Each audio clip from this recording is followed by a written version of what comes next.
Here's a probably not going to be a very well done sort of it's a stream of consciousness um, review of Lab 3, what's involved, what's it trying to get to. Maybe talk about a few of the questions, etc., which you might want to do.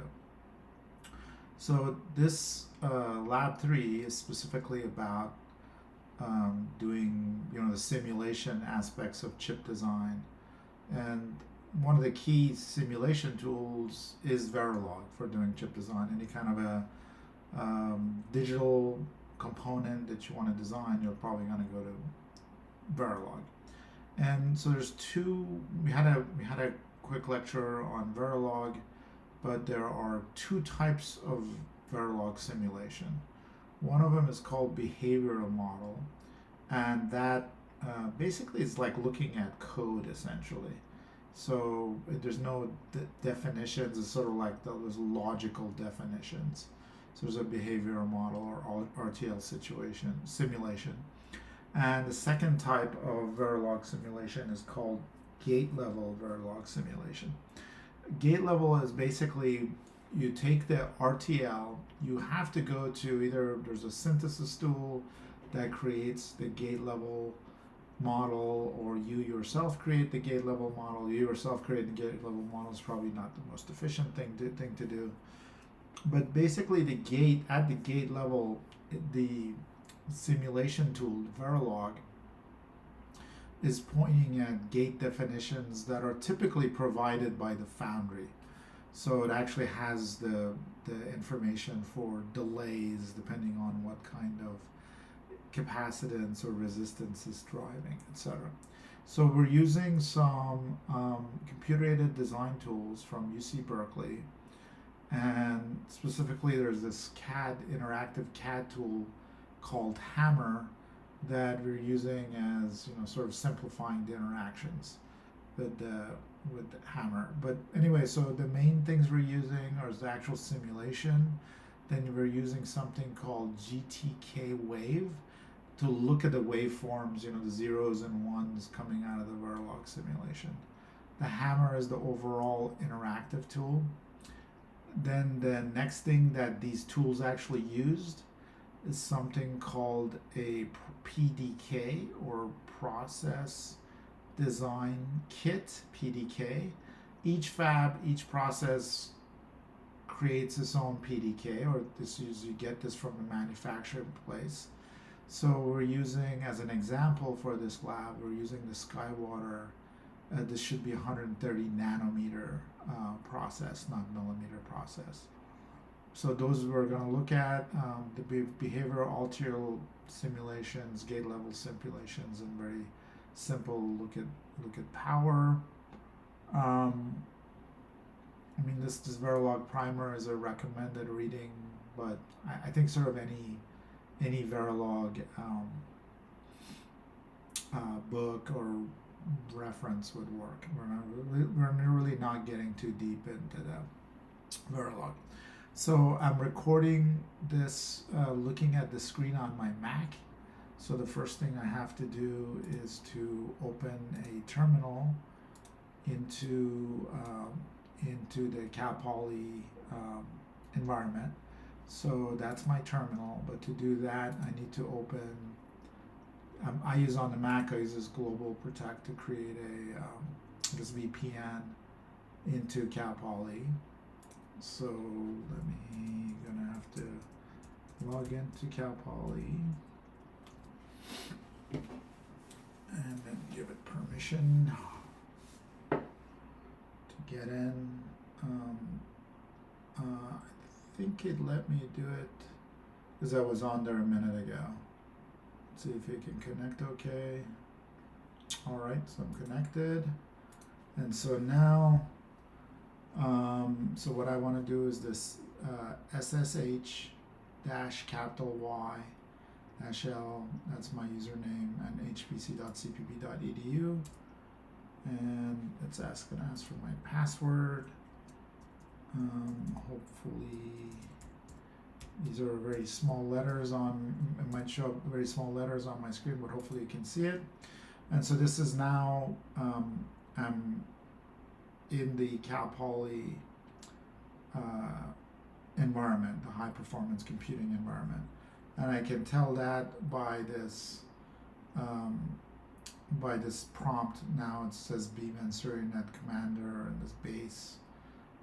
Whereas before up here it was saying Baramac S MacBook Air, so it was my Apple that was doing that. Okay, so I've already got the GitHub, the Lab 3 downloaded. This, setup steps 1, 2, and 3 have the, have the first steps. I've already done those, but let me try to run the step 3 just to make sure. 4203 / etc. / tools.sh.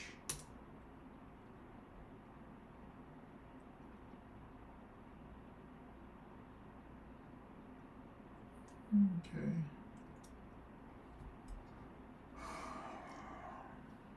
I don't know if I needed to do this. It says you only need to do it once. Okay. No, it's still running. Probably shouldn't have done that, but I'd already done it once. I'll just let it running now.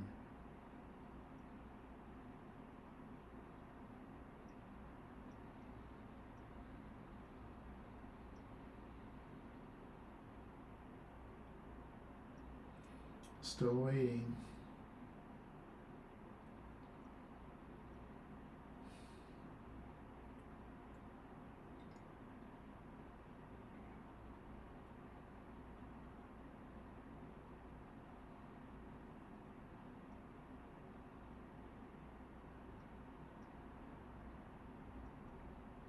I was thinking it takes a long time.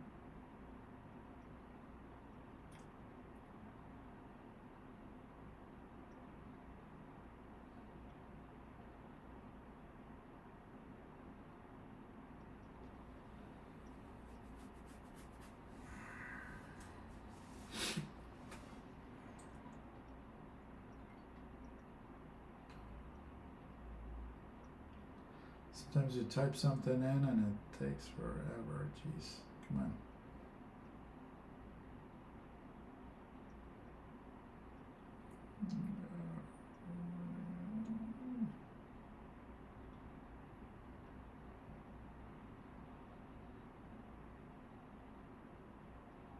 And I'm tempted to kill this thing. Okay, finally worked. Alright, so now what I want to do is run this conda activate, because it basically, what this does is it puts us into the correct format. And I don't even know if I need to do it now, but you notice before, I guess I really did need to do it.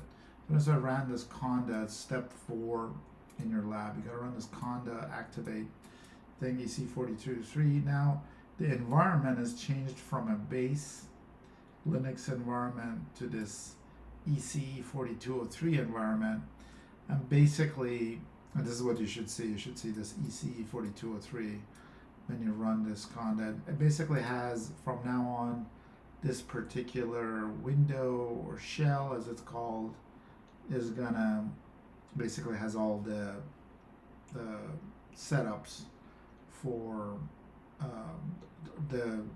to run the lab as required. So it says verify that hammer is installed correctly. I'll do a hammer -VLSI-H. Okay, looks like it's running okay. So we're all set up. So then the lab starts talking about basically the ASIC design flow. Let me see, can I zoom in here as much as I can? And basically where we are is this front end for this lab. So basically what we're doing is the questions in the lab have already. Somebody's already gone through, specified what's needed, and then we're gonna do the RTL design and simulate it. Okay, so in lab 4, etc., we're gonna look at synthesize, etc. But that's where we're at. So those are the steps. So after that, you end up doing synthesis, and then you basically do floor planning, power planning, place and route, etc. Those comes next. So just right now we're doing simulation, and there's a big series of CAD tools that are used for sort of this flow. Each company has their own tools. So the sort of the three main companies for this front end are Synopsys, Cadence, and Siemens. For this class at Cal Poly, we're using open source tools, but if you were going to be in a work environment, typically they would be using one of these three companies. And each one of them has, you see the flow in terms of what the tools do is the same for all of them. They just happen to be stronger or weaker in particular areas. But basically, all of them are set up to do Verilog simulations. All of them are set up to take your Verilog code and put it into, synthesize this into a gate format. All of them are geared up to create a layout, basically a layout database from that synthesized logic, using the PDK from the foundry. I talked about that. That's the process design kit. And it sort of tells the tool, the place and route tool, what the logic gates look like in the layout and where they should be placed. Then there's the verification, which is doing the design rule check and double checking that the layout matches the schematic. And then there's basically verification in terms of making sure we don't have any setup and hold violations. And then finally, at least two out of three have this sort of power analysis tool. And then Hammer is kind of what we're using. It's a Berkeley tool. It's a way to sort of be sort of give the thing an overall a little easier to deal with. And so Hammer uses a set of these files to basically set up the labs to be in a particular way. Then the other piece of this is the Skywater 130 nanometer process. This just happens to be a foundry or fab or manufacturing facility that has open kit for their 130 nanometer process node. The reason that's important is typically when you go to other processes, you have to sign non-disclosure agreements, and they're very protective of their data. So it's kind of nice that these guys are allowing this as an open source that we can basically run for this lab. Okay, so then the next thing, I think we talked about this in the Verilog class, but the idea is that there are these things called test benches. And these test benches are used to set up the simulation. So there's the file itself. So let's say if you have a Verilog file, there's a net list that describes the circuitry, say, but then you need some place to define, say, what the inputs are. And like specifically in this case, it gives an example of like a test bench that sort of creates a clock.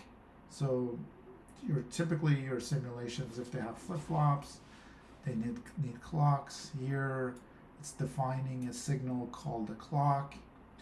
It's saying it's initializing it to be a 1-bit binary signal, and sort of the initial value is 0, but at sort of this variable clock period divided by 2, whatever that period is so you have to define this clock period somewhere else. But at that divided by 2, clock gets replaced by the inversion of this clock. This tilde means the inversion of clock. So every half clock period, starting clock being 0, after half clock period, clock gets replaced by clock bar, which is now 1 in that case. Then half a clock later, clock gets replaced by clock bar. At that point, clock bar will be 0 because it's the inversion of clock 1, etc. So this gives a high, low going clock.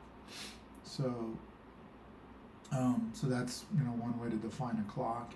And you can do other things. For example, this next one is an example of a 4-bit register where basically it starts, so if you look at the input, there's a 4-bit decimal signal starting at 0, and then it steps through at every negative edge of the clock. So it goes through, I guess, 16 clocks. It'll just keep going, I guess, but at every negative edge of the clock, it basically increases its value by 1. So at every negative edge of the clock, the input gets to be decimal 1, goes to, this seems weird, I think this should be decimals 2, and then so on, decimal 3, 13, 14, 15. I'm pretty sure this should be decimal 2. And then it's sort of finished at some point. So this is a particular sort of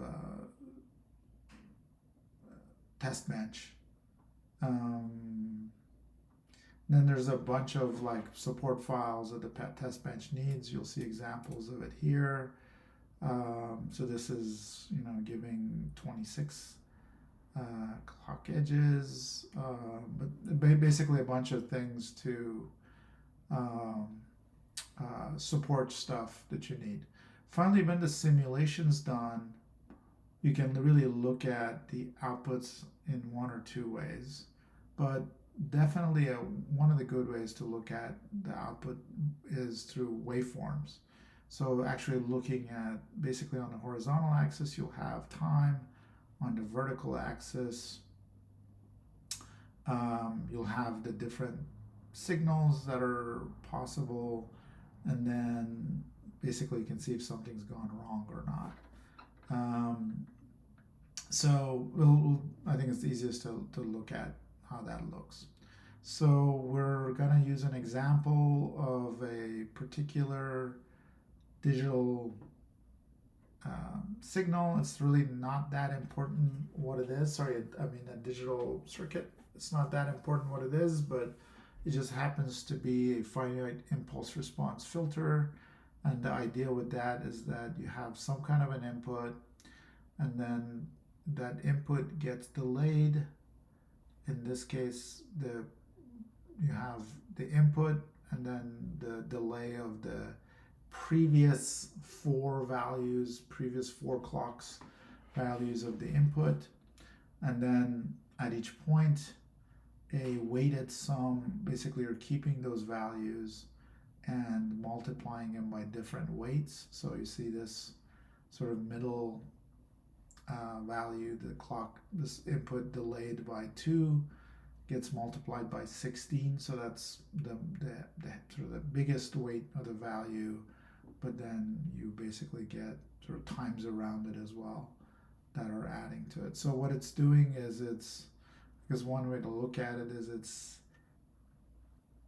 taking the input and kind of applying, I guess, the Gaussian shape around it, or if you had a 0 followed by a 1 with zeros around it in the time domain, it would kind of get mushed into something that's like more of a Gaussian shape. So we'll see that in a little bit.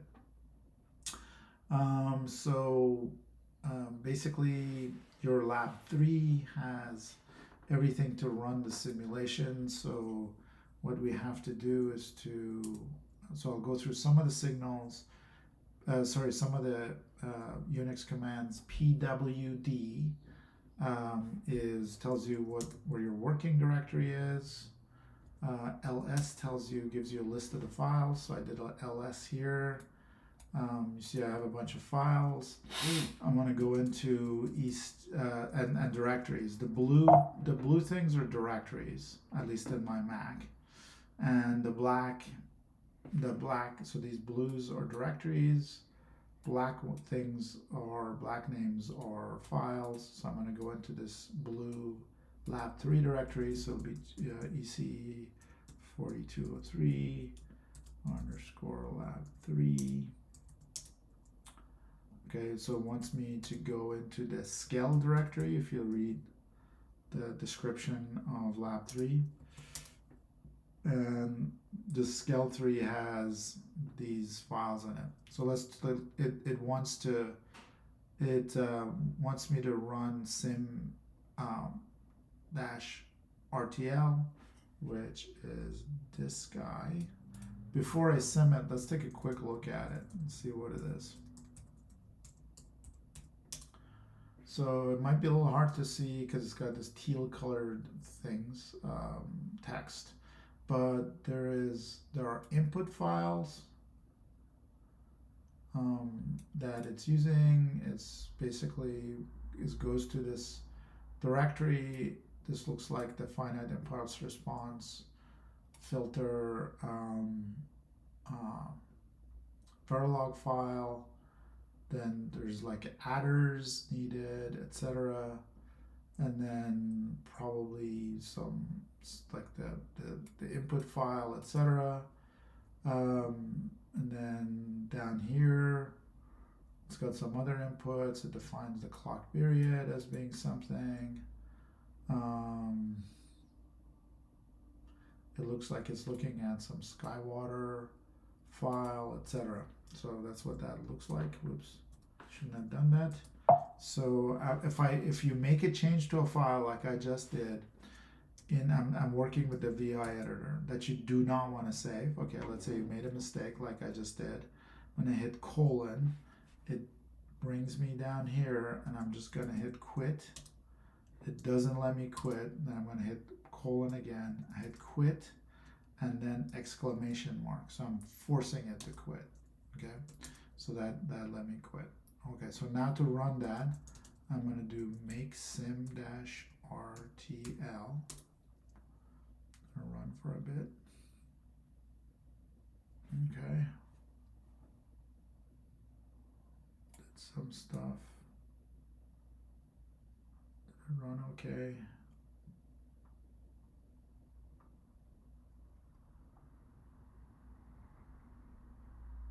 Actually, I was messing around with this thing. Let me fix some of this stuff up. So what I should be doing is, let's see, what did I mess up here? I think I went to,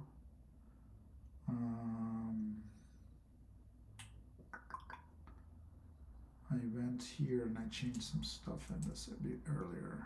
So let me move, so I'm going to remove sim -RTL-YML, and I'm going to copy it. Fortunately, it saved the file before into something called original.yml.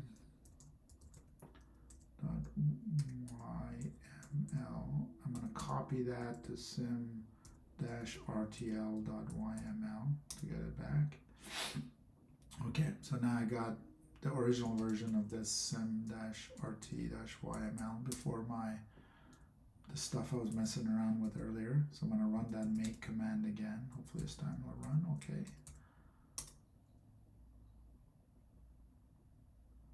No? Why is it having a hard time? What did I just do?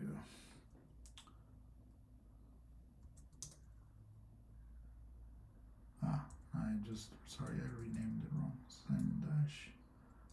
sim-rt-yml should be sim-rtl-yml. Okay, try that again. Let's do that make. Okay, so it looks like finally it ran. It should look like something like this. It sort of created a bunch of, I guess what it had in it is you don't have to only look at waveforms, but you could have some sort of print things where it's telling you the user what it was expecting and what you got, so you can kind of look at it in ASCII format. But then let's look at the waveforms. So I'm going to do change your build. This is what the so let me do ls here. We're in scale. I'm going to go to the directory build, and then I'm going to go to the directory sim-run there. Okay. And then I'm going to kick off this waveform viewer, which is gtk wave /dump is equal to verilog /dump. This and sign at the end says it sort of executes the command, but because executing this command puts up a window, if I didn't put this and sign at the end, the prompt would just sort of hang there until I close that window. Because I have this and sign here, it'll just give me a prompt, but then we'll run this window. So hopefully we're gonna get that window in a minute here. Takes it a while. It's an X window. So okay, so here's the X window. This is a way to see the waveforms. So on top you'll see time units, 1 picosecond, 2 picosecond, 3 picosecond, etc. And then here we have on the top, in the top left, we have some descriptions. We want to this is a hierarchy. We want to look at this hierarchy, and the lab 3 says it wants us to look at the inputs, the outputs, and the clock. So I'm going to just double click on those. That's the in, that's the out, that's the clock. Okay. So, and then, this is only 5 picosecond into the simulation, and there's a lot of time in the simulation. So to look at all of it, I'm going to hit the zoom fit.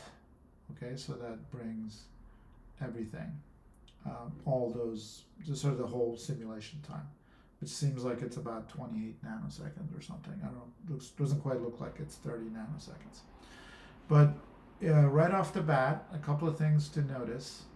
In Verilog, any waveform that looks okay is in green. Stuff in red is not okay. Okay, so basically, because we had not done any initial condition or initial setup of the inputs, the outputs were also like undefined. So this basically, and these X's basically tell you that these two signals for a while are undefined until the clocks comes in and sort of fires off gets them into the right state. So those are the signals. So now you can kind of see the waveforms, what they're doing. And then lab 3 suggests that we can also look at this in different forms. So for example, out, it's like it's a sort of what is it, a 16-bit hexadecimal value, which makes sense. Out is a 16-bit bus. It's out 0 through 15. So these are the hex values. That's a little difficult to understand. So one thing you can do is to change it to be data format, to be signed decimal. That's a suggestion from the lab 3. So if it just kind of says it right here, let me change the input also to to that same signed decimal. Interesting. All right, so and then it says the other thing we can do is, you know, the output. It's kind of hard to see what these values mean, so we can actually pretend like it's an analog. It doesn't do anything to the analog. It doesn't make the signal analog, but basically it's an easier way to look at the amplitude of the signal. So basically it converts those digital values to sort of 16-bit analog values. So you can see it's like this high value, it has a little bit of peaking, and then it goes down again and pulses up again. So that's kind of what it's doing. So that's sort of this stuff with the Verilog. So let's try doing a screen save. Will it show up? Let me see if it'll update. Will it update? No, it just sits there. Hard to tell what it's gonna do because it's all so slow. Let me do a screenshot.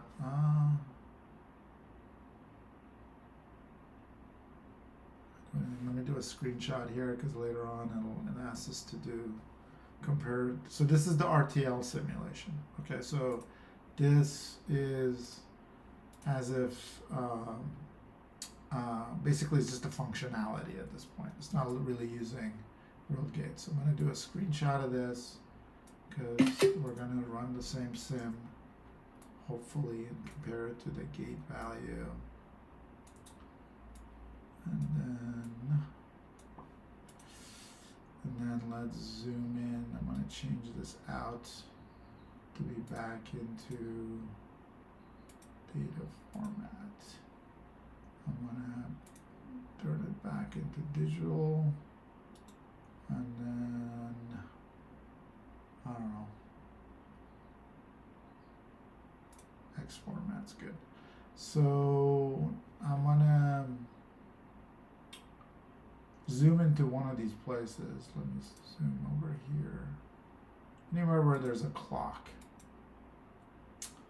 So here's a good place as any. So notice that as soon as there's a rising edge of the clock, so I'm looking at this signal clock, as soon as there's a rising edge of the clock, the output changes. Okay, so there is no delay. So let me do a screenshot of this. Okay, as well. So this is zoomed in to a clock, and oops, this is way too zoomed in here. Okay.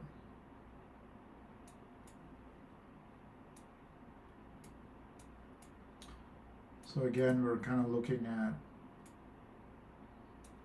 any of these rising edges, but you see the output changes right at the rising edge. There's no delay, because in an RTL model, there is no delay defined. The delays are defined in the gate level sims. So now let's close this guy.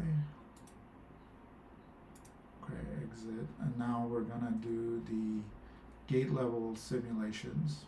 So this sort of tells you where the gate level simulation information is. So I think the main thing to know is that normally how you would get to a gate level is you write the RTL, most likely, more likely than not. You'd write the RTL, and then you use a automatic synthesis tool to create the gate level simulations. So that's already been done for you in this lab. So all we have to do is to go back to the scale directory. So I can go back to my Baramac directory, my top directory, by hitting CD.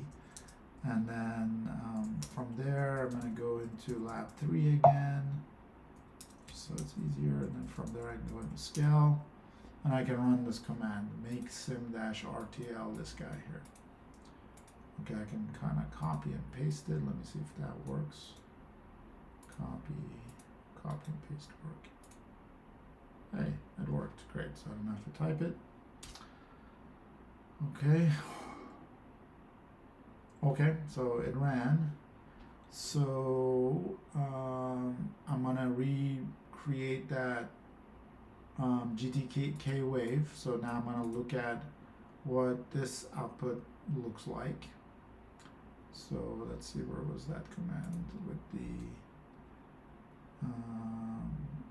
I'm hitting the up arrow in my keyboard, so it sort of dumped it hopefully in the same Verilog file, and now hopefully it's going to give me what? Oh no, I have to go to that directory. Sorry, so we have to go to, I forgot to do that, I have to go to build, and then I have to go to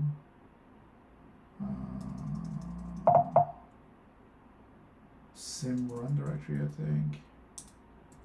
Let me run that again. Hitting up arrows. Oops, down arrow. See if that'll work. Okay, great. And I'm going to click on this guy again.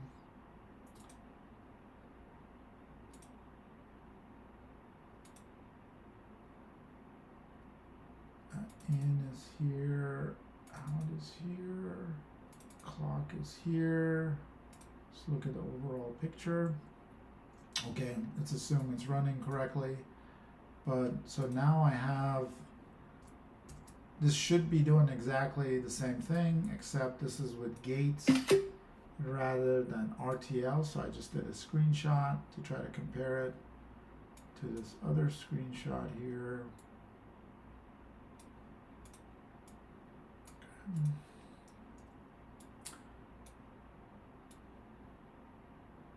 And what basically the point is trying to make is notice that whereas maybe zooming in a little easier here. Let me zoom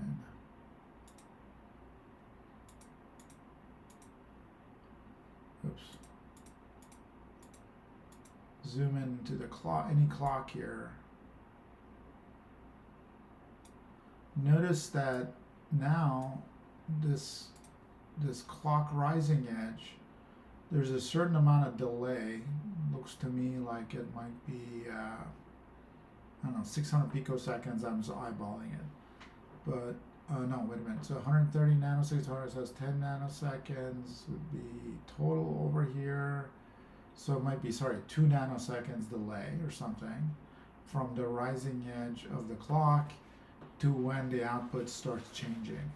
Whereas if you look back on this PowerPoint, down here is where I had done the screenshot of the RTL from the rising edge towards the output changing, and you notice that it's happening immediately.